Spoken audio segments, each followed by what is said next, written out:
Welcome back to Fab Automotive Detailing. In this video, I'm going to show you how to replace the battery in your remote key fob and your Dodge, Chrysler, or Jeep remote key fobs that have the push to start button. Let me show you what mine's doing. This is on a 2017 Dodge Journey. Start it up. The key, and it's only a year and a half old. I can't believe the battery's dead already. But right there, there's the message, key battery low. And then as you notice, there is a little envelope right here. I'll zoom you in, maybe. Yep, see that little envelope? So I'm going to go down. There's one message, and the message is key battery low.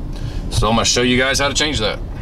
I'm going to try to make this video as short as possible, but the battery you're going to need for your Dodge, Chrysler, or Jeep is a 2032 battery. Now this is a remote cover that we bought off Amazon. My wife and I, we both got the exact same ones. They were cheap too. I'll try to find them and put them down in the description. Ours doesn't have remote start or anything, so all you have is lock and unlock. You do have a panic, which is down here. I wish it would show that, but it doesn't. This is glow in the dark though. It's pretty nice. And then the back of it says Dodge. Like I said, I got these off Amazon. They weren't very expensive, but I got to take this off really quick. Guess I probably should have done that before I started the video, but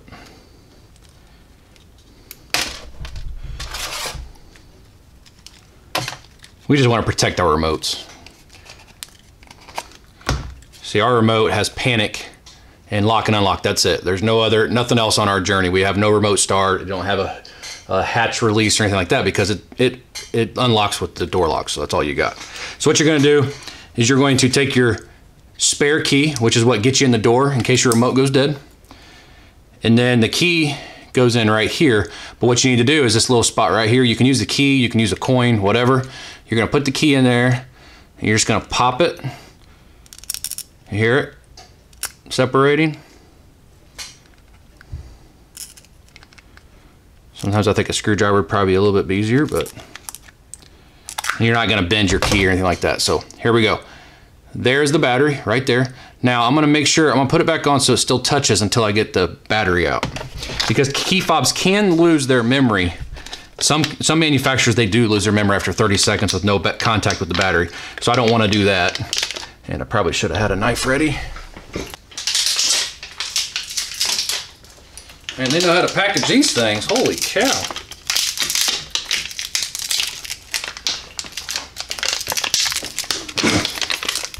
Okay, the back of this battery, I'll show you the front, CR2032. The back of the battery has a protective cover on it, sticker. You want to take that off. Okay, so now you're ready to put the battery in. When you put the battery in, make sure you pay attention to which side's up and which side's down. So this battery, the positive is going to go down. See if I can get it out of here with something. I'll probably use the key.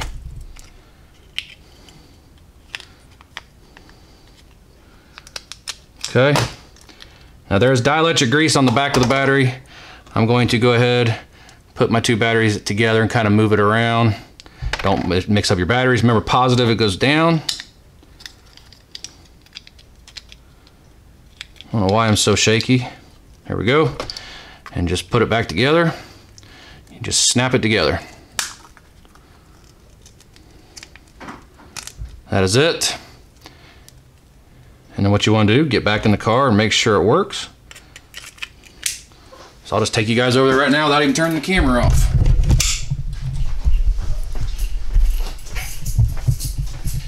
And it should come up and not show anything, no messages. Which I already know it works just by doing that. Okay, let's go ahead and start it. I'll open the garage.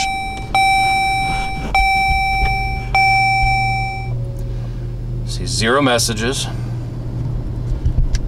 as you can see right there. And there you go. It would have popped up by now if it was not fixed or the battery was still bad. So one thing I will tell you guys, I did not experience this, but I know this works. I've seen videos, and my brother-in-law has a Charger, and this happened to him. If your battery in this remote goes completely dead, I mean, you have to get in your car with the key, with this, unlock the door. You can't get in your car at all. You get in there with the key, you get in here, and there's nothing here. You can't put that key in there and start the ignition. What you do If you need to start this and this battery is dead, you take the end of the remote where the unlock and lock button is, you put it on the switch, and then you press the start stop button in with the remote and the car will start. I wanted to put that information out there for you guys in case you have that situation, your car is stuck and you can't get it started. Take your remote, push in, ready to go. So that's all this video was. I wanted to show you guys how to replace the battery in your remote. We went to church this morning, and as soon as I started it said battery was low, which is weird because, like I said, this remote's only like 1.5 years old. We bought it in August of 2017. And what is this, February 2019, and I can't believe the battery didn't last any longer than that, because I have some batteries that are older than that, remote's older than that, and the batteries are still good. Oh well, no big deal, right?